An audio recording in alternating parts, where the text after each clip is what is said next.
This is an apology from myself to Thunderfoot and other YouTube users.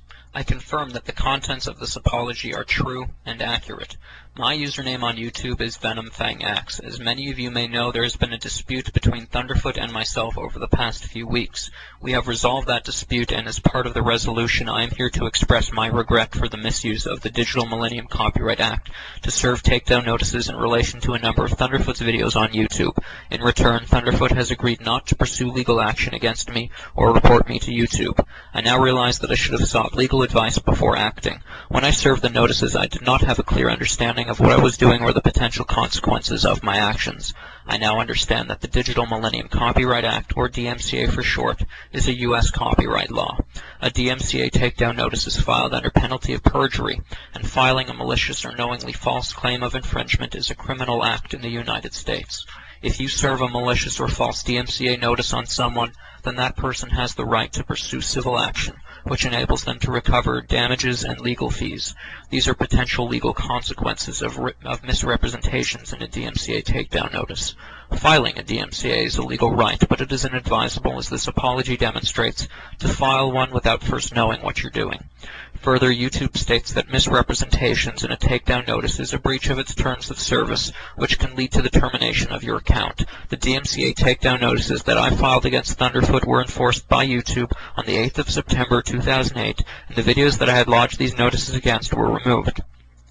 As a result of Thunderfoot's counter notices and the fact that I did not take legal action against him, the videos were reinstated on the 1st of October 2008.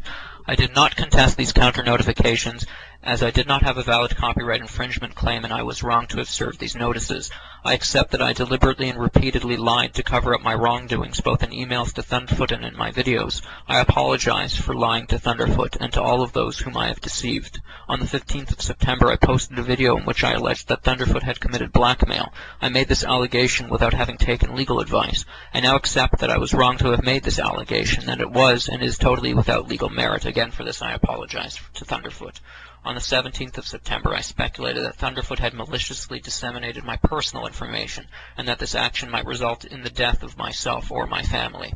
I now accept that Thunderfoot has never disseminated any personal information relating to me or anyone else. Further, I accept that it would have been impossible for him to have done so, as he's only ever received my first and my last name from YouTube, and that he intentionally did not request any further details. I accept that my speculation was an abominable attempt to vilify the character of the men who I had filed baseless DMCA infringement claims against. I apologize to Thunderfoot for this.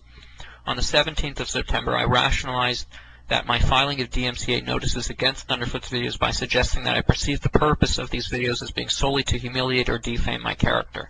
I now understand that this is not an issue of copyright.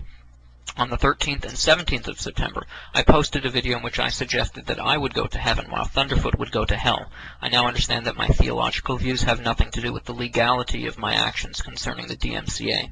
Finally, I accept that the language and tone of the 5 videos I made following my misuse of the DMCA were confrontational and inflammatory, and that I am very lucky that Thunderfoot maintained his objectivity in the face of this hostility. I now accept that Thunderfoot was primarily motivated by protecting freedom of speech from the detrimental effects that misuse of the DMCA can have. See chillingeffects.org.